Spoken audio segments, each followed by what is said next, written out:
ఇటీవల కాలంలో చూడండి, ఒకప్పుడు ఇది లాస్ట్ విజయవాడ ఏపీ పర్యటనకి ఫస్ట్ టైం వచ్చినప్పుడు మోడీ గారు ఏమన్నారు, ఏంటి లోకేష్ నువ్వు రావట్లేదు, నన్ను కలవట్లేదు అని అన్నాడు. తర్వాత మన కర్నూలుకి వచ్చినాడు మళ్ళీ ప్రత్యేకంగా మాట్లాడారు. అంటే ఒక చర్చ అయితే నడుస్తుంది. 2029 లోపే లోకేష్ను సీఎం కుర్చీలో కూర్చోబెట్టడానికి పెట్టాలనే ఉద్దేశంలో చంద్రబాబు ఉన్నాడు. అంటే ఆయన వయసు రీత్యా లోకేష్ ముందే సీఎంగా కొద్దిగా అడాప్ట్ చేసి ఎస్టాబ్లిష్ చేస్తే నెక్స్ట్ ఎలక్షన్ కూడా బాగుంటుంది అనేది ఒక చర్చ నడుస్తుంది. నిజంగా ఏపీలో లోకేష్ సీఎం కావాలంటే మోడీ పర్మిషన్ అవసరమా? అంటే పర్మిషన్ అవసరం లేదు, కానీ ఇప్పుడు కూటమిలో ఉన్నారు కాబట్టి కేంద్రంలో మోడీ ప్రైమ్ మినిస్టర్ గా ఉంది కాబట్టి న్యాచురల్ గా వచ్చేసి ఇక్కడ కూటమి ఓన్లీ టీడీపీ ప్రభుత్వం కాదు కదా, టీడీపీ, బీజేపీ, జనసేన కూటమి ప్రభుత్వం ఉంది కాబట్టి న్యాచురల్ గా ఒకవేళ చంద్రబాబు నాయుడు గారికి ఆలోచన ఉంటే 2029 లోపలనే ఆయన వేరే పోర్ట్ఫోలియోకి పోయి ఒకవేళ లోకేష్ ను పెట్టాలన్నప్పుడు న్యాచురల్ గా కూటమిలో బీజేపీ కూడా ఉంది కాబట్టి కేంద్రంలో అధికారం ఉంది కాబట్టి కొంత స్మూత్ గా జరిగేదానికి అవసరం ఉంటుంది. కాబట్టి టీడీపీ వరకు వచ్చేసి అవసరం ఉండదు, కానీ కూటమిలో పార్ట్ అండ్ పార్సల్ కాబట్టి కేంద్రంలో రాష్ట్రంలో కూటమి ఉన్నాయి కాబట్టి డెఫినెట్గా వచ్చేసి స్మూత్ గా జరిగేదానికి అవసరం ఉంటుంది. సరే, మీరు ఇటీవల పరిణామాలు చూస్తే కొంత డౌట్ వస్తుంది ఎవరికైనా కానీ, ఎందుకంటే ఈ లోపల లోకేష్ పర్సనల్ గా ప్రైమ్ మినిస్టర్ కలవడము, కేంద్ర మంత్రులను కలవడము, ఆయన ఇప్పుడు ఆస్ట్రేలియాకి పోవడము, కొంత లోకేష్ వచ్చేసి ఒక లీడర్ గా గతానికంటే కొంత ఎస్టాబ్లిష్ అయ్యేది వాస్తవం. గతానికంటే కూడా ఒక దాని తండ్రి చాటు బిడ్డగా ఉండేవాడు కాకుండా ఇప్పుడు కొంత లీడర్ గా, అడ్మినిస్ట్రేటర్ గా కొంత గతానికంటే ఎస్టాబ్లిష్ అయింది వాస్తవం. బట్ ఎలా ఉంటే చూడాలి, ఎందుకంటే న్యాచురల్ గా వచ్చేసి మన ప్రాంతీయ పార్టీల్లో న్యాచురల్ గా వచ్చేసి ఈ యొక్క వారసత్వం అనేది ఉంటుంది కాబట్టి చంద్రబాబుకి ఇప్పటికే ఆయన ఇంకా స్టిల్ యాక్టివ్ గా ఉన్నప్పటికీ దీపం ఉండగానే ఇల్లు చక్కబెట్టుకున్నట్టు తన అధికారం ఉన్నప్పుడే కొంత తన కొడుకును చేయాలనే ఉద్దేశం ఉండొచ్చు. కాబట్టి ఆ నేపథ్యంలో కేంద్రంలో కూడా తన మీద ఆధారపడాల్సిన ప్రభుత్వం ఉంది కాబట్టి డెఫినెట్ గా కేంద్రంలో ఆయన ఏదైనా పొజిషన్ తీసుకునే అవకాశం కూడా ఉంటుంది. మోడీకి అవసరమే, ఆయనకు అవసరమే. కాబట్టి ఏమైనా జరిగే అవకాశాలు ఉన్నాయి. అంత మాత్రం చేత పూర్తిగా కొట్టేయలేం, కానీ ఉంటుందని చెప్పలేము, కొట్టేయలేము. Chances are there. భవిష్యత్తులో లోకేష్ వచ్చేసి టీడీపీ పార్టీ వరకు నో ప్రాబ్లం, టీడీపీ పార్టీలో లీడర్ గా ఎస్టాబ్లిష్ అయ్యారు. ఇంకా ప్రభుత్వ పరంగా, ముఖ్యమంత్రి పరంగా అనేది టీడీపీ సర్కిల్ వరకు పెద్ద ప్రాబ్లం ఉండదు. ఇంకా కూటమిలో వచ్చేసి జనసేన, బీజేపీ అన్నప్పుడు జనసేన, ఎందుకంటే ఇప్పుడు పవన్ కళ్యాణ్ గారేమో వచ్చే రాబోయే 15 ఏళ్ళు కూడా ముఖ్యమంత్రిగా చంద్రబాబు నాయుడు గారే ఉంటారు అని ఆయన ఒకవైపు స్టేట్మెంట్లు ఇస్తున్నారు. మరోవైపు వేగంగా లోకేష్ ఎస్టాబ్లిష్ కావడానికి ముందస్తుగా, ఎందుకంటే తెలంగాణ ఒక ఉదాహరణగా ఏమో భావిస్తున్నట్టు ఒక అనుమానం అయితే ఉంది. ఎందుకంటే కేసీఆర్ గారు అంతకుముందు కేటీఆర్ సీఎం చేయాలని భావించి మరి అది విరమించుకోవడము, అది లేట్ కావడము, ఆ పరిస్థితి రాకుండా ముందే చేయాలని ఇది ఉంది. ఈ నేపథ్యంలో ఒకవేళ లోకేష్ సీఎం గా అసలు పవన్ కళ్యాణ్ అంగీకరిస్తాడు అన్నిటికంటే ముందు? ఒకవేళ అంగీకరిస్తే పవన్ కళ్యాణ్ అప్పుడు ఏంటి, సెంట్రల్కి వెళ్తాడా? ఇప్పుడు పవన్ కళ్యాణ్ కు, లోకేష్ కు, లేదా టీడీపీకి, జనసేనకు ఉన్నటువంటి ఇబ్బందులు కాంట్రాస్ట్ ఏమంటే, టీడీపీ ఆర్థిక బలము, అంగబలము, సంస్థాగత బలము, మీడియా బలము చాలా ఎక్కువగా ఉండే పార్టీ అది. టీడీపీకి ఆర్థిక బలము, అంగబలము, సంస్థాగత బలము, మీడియా బలం ప్రధానంగా వచ్చేసి నాకు అన్నిటికంటే ఫస్ట్ మీడియా బలం, దాని తర్వాతనే ఆర్థిక బలము, అంగబలము, సంస్థాగతము. ఈ రోజు వచ్చేసి రాష్ట్రాన్ని నడిపించేది, నా అభిప్రాయం వచ్చేసి ఈ రోజు మేము ఈ స్థితిలో ఉండేదానికి ప్రధానమైన కారణం మాకు మీడియా లేకపోవడం. ఈరోజు రాష్ట్రాన్ని నడిపించేది నాకు తెలిసి చంద్రబాబు కాదు, జగన్ కాదు, టీడీపీ కాదు, వైకాపా కాదు, ఈ పక్క ఈనాడు, జ్యోతి, ఆ పక్క సాక్షి.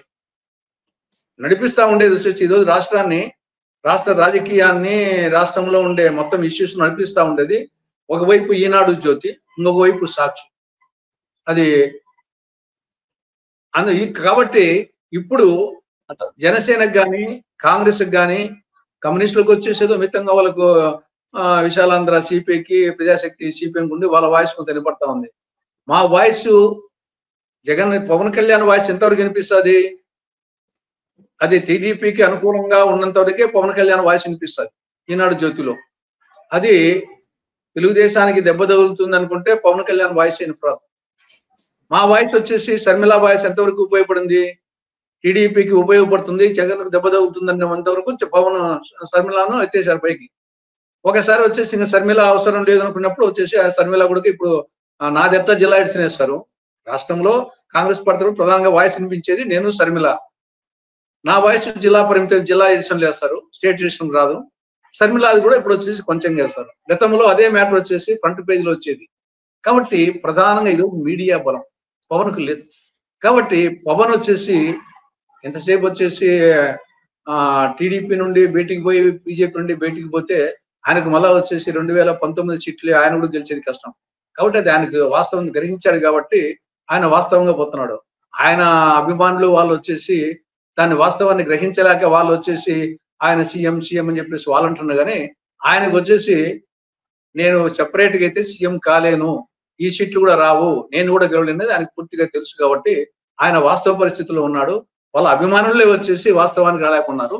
కాబట్టి ఇక్కడ చంద్రబాబు నిర్ణయించుకుంటే వచ్చేసి పవన్ కళ్యాణ్ అడ్డుపడేదేం ఉండదు. అడ్డుపడినా కానీ అది అయ్యేదేం కాదు. దానికి ఇంకా అంతో ఎంతో కేంద్రంలో బీజేపీ ఉంది కాబట్టి, మోడీ పవర్ఫుల్ పీఎంగా ఉన్నాడు కాబట్టి, వాళ్ళ చేతిలో అనేక వ్యవస్థలు ఉన్నాయి కాబట్టి ఆడ భయపడతాడు. కానీ చంద్రబాబు నాయుడు ఇక్కడ పవన్ కళ్యాణ్ చూసి ఆ విధంగా ఏమి ఉండదని నా అభిప్రాయం. అంటే ఇప్పుడున్న రాజకీయ నాయకులు అయితే పవన్ కళ్యాణ్ తెలివైన వ్యక్తి, అంటే ఆయన బలం ఏంటి ఆయన తెలుసు కాబట్టి ఏది అడగాలో అక్కడ వరకే పరిమితం అవుతున్నాడు అని నా అభిప్రాయం అదే ఉంది. ఎందుకంటే ఆయన చూశాడు. ఆయన 2014లో పార్టీ పెట్టినా కానీ అప్పుడు కంటెస్ట్ చేయలేదు. తర్వాత 2019లో కంటెస్ట్ చేసి అప్పుడు సిపిఐ, సిపిఎం, బిఎస్పీతో పొత్తు పెట్టుకుని ఏమైంది, ఒక సీటు వచ్చాయి. ఆయన 2 చోట్ల పోటీ, 2 చోట్ల ఆడికి బాగా సామాజిక వర్గం ఎక్కువగా ఉంటే పోటీ చేశాడు. 2 చోట్ల కూడా ఓడిపోయినాడు. కాబట్టి ఆయన ఆ వాస్తవాన్ని గ్రహించే ఆయన వచ్చేసి నేల విడిచి సాము చేయకుండా నేల మీదనే సాము చేస్తున్నాడు.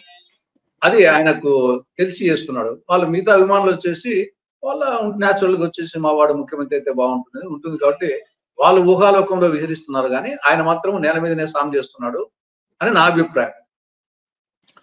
సార్ అయితే ఇంకో విషయం సార్, ఈ ఆంధ్రప్రదేశ్లో ముఖ్యంగా ఈ కాపులు ఎప్పుడైతే ఇది ఉన్నారంటే మొదట ఏమనుకున్నారు, చిరంజీవిని ఖచ్చితంగా మనవాడు ముఖ్యమంత్రి అవుతాడని చిరంజీవి మీద ఆశలు పెట్టుకున్నారు.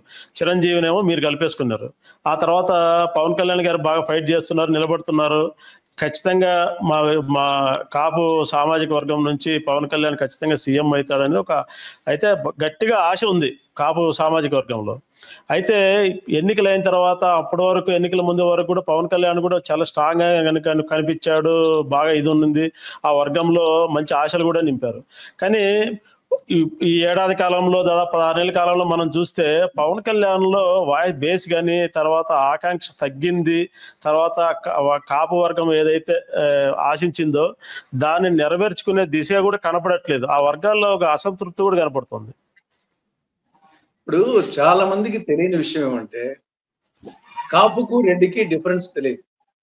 ఇప్పుడు నా పేరు తులసిరెడ్డి కదా, నా సర్టిఫికేట్ ఏముంటుంది తెలుసా?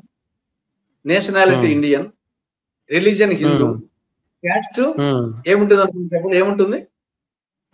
క్యాస్ట్ రెడ్డి అని ఉంటుంది కాదు, కాపు. క్యాస్ట్ ఇక్కడ రెడ్డి ఉండదు, కాపు. నా బిడ్డల పేరు మా సర్టిఫికేట్ కూడా కాపు, మా నాన్న సర్టిఫికేట్ కాపు, నా సర్టిఫికేట్ కాపు. కాబట్టి నీలం సంజీవ్ రెడ్డి కాపు, కాసు బ్రహ్మాందరెడ్డి కాపు, కోట్ల విజయభాస్కర్ రెడ్డి కాపు, వైఎస్ రాజశేఖర రెడ్డి కాపు, జగన్మోహన్ రెడ్డి కాపు, కిరణ్ కుమార్ రెడ్డి కాపు.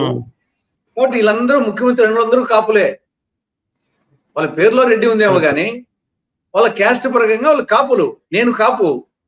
కాబట్టి రెడ్డి అనేది ఒక టైటిల్. దానికి రఘువీరారెడ్డి ఆయన బీసీ యాదవ్ కానీ ఆయన రెడ్డి ఉంటుంది. మా ఊరి పక్కన IIT డెవలప్ అయిన చోట బలిజ వాళ్ళు పునరీకాచిరెడ్డి, పెద్ద సుబ్బారెడ్డి, చిన్న సుబ్బారెడ్డి, విశ్వనాథ్ రెడ్డి, చలమారెడ్డి వాళ్ళు బలిజ అయినా రెడ్డి పెట్టుకుంటారు. అదే విధంగా మదనపల్లిలో కమ్మ వాళ్ళు రెడ్డి పెట్టుకుంటారు, రెడ్డప్ప రెడ్డి అని చెప్పేసి. కాబట్టి రెడ్డి అనేది టైటిల్ మాత్రమే. కాబట్టి నీలం సంజీవ్ రెడ్డి కానుంటే వీళ్ళందరూ ముఖ్యమంత్రులు కాపునే. కాబట్టి ఇప్పుడు కొత్తగా ఏదో రాష్ట్రానికి ఇంతవరకు కాపులు కాలే, అనేది కరెక్ట్ కాదు. అయిన వాళ్ళందరూ కాపులే, చాలా మంది ఆల్మోస్ట్ వీళ్ళందరూ కాపులే. కాబట్టి ఇక్కడ నాకు తెలిసి చిరంజీవి, పవన్ కళ్యాణ్ సర్టిఫికేట్ లో ఏముందో నాకు తెలియదు. వాళ్ళకి మరి కాపు అని ఉందా లేకుంటే తెల్లగా అని ఉందో నాకు తెలియదు. నేను చూసినా దొరకలే. జనరల్ గా వచ్చేసి కొందరు చెప్పేసి తెల్లగా అని అన్నారు. నాకు అది కూడా పూర్తిగా తెలియదు. ఒకవేళ కాపు అన్నా కానీ వీళ్ళందరూ కాపులే.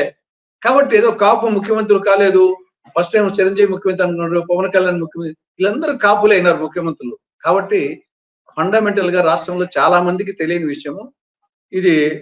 రెడ్డి అనే ముఖ్యమంత్రి వాళ్ళందరూ కాపు, వీళ్ళందరూ కాపులని తెలియదు. ముందు తెలుసుకుంటే ఆ ఫీలింగ్ పోతుంది, అప్పుడు సమస్య లేదు. ఈడ అంటే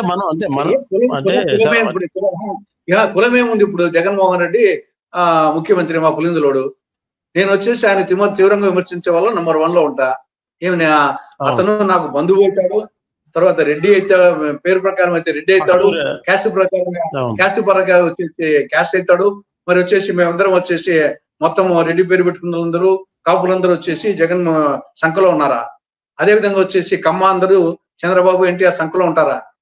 కాబట్టి గతంలో ఎన్టీ రామారావు గారు ముఖ్యమంత్రిగా ఉన్నప్పుడు మొత్తం జిల్లా పరిషత్ ఎన్నికలు జరిగితే డైరెక్ట్ ఎలక్షన్స్ ఉమ్మడి ఆంధ్రప్రదేశ్ లో. అప్పుడు హైదరాబాద్ పక్కన పెడితే 22 జిల్లా పరిషత్తులకు గాను 3 కాంగ్రెస్ కి వచ్చాయి. ఆ 3 ఎక్కడ? కృష్ణా, గుంటూరు, కర్నూలు. రామారావుకు టీడీపీకి 19 చోట్ల వచ్చాయి, కాంగ్రెస్ కు 3 చోట్లనే వచ్చింది. ఆ కాంగ్రెస్ గెలిచిన 3 సీట్లు ఎక్కువ ఎక్కడ? కృష్ణా, గుంటూరు. ఏమనుకుంటారు? కృష్ణా, గుంటూరు మొత్తం కమ్మ సామ్రాజ్యం అనుకుంటారు. అటువంటి చోట్ల కాంగ్రెస్ గెలిచింది, టీడీపీ ఓడిపోయింది. మిగతా రాయలసీమ వచ్చేసి రెడ్డి రాజ్యం అనుకుంటారు తెలంగాణ, అక్కడ వచ్చేసి టీడీపీ గెలిచింది. కాబట్టి ఏ పార్టీ అయినా కానీ, ఏ నాయకుడైనా కానీ అందరి నాయకుడుగా, అందరి పార్టీగా ఉండాలి. కానీ ఇది కమ్మ పార్టీ, ఇది కాపు పార్టీ, ఇది రెడ్ల పార్టీ, ఇది బీసీల పార్టీ, ఇది ఎస్సీల పార్టీ అనుకుంటే ఫినిష్ అవుతుంది. ఆ పార్టీ ఫినిష్ అవుతుంది. నాయకుడు అందరి వాడుగా ఉండాలి. నేను కానీ, మీరు కానీ, ఇంకోరు కానీ. ఏమి మన అనుచరులందరూ వచ్చేసి, నా పక్కన ఉన్న అనుచరులందరూ అందరు రెడ్లే ఉంటారా? హలో, అంతే కదా, కరెక్ట్ సార్, అంతే కదా సార్, అవును, వాస్తవం. హలో, తెలుగు రాజ్యం ఛానల్ చూస్తున్నారా? సామాజిక, రాజకీయ, జీవన చిత్రణే తెలుగు రాజ్యం. అతిశయోక్తులు, అసత్యాలు ఉండవు. రాజకీయ కోణం కాదు, ప్రజా కోణమే కొలబద్ద. తెలుగు రాజ్యం వీక్షణ మీ ఉత్తమ అభిరుచికి నిదర్శనం.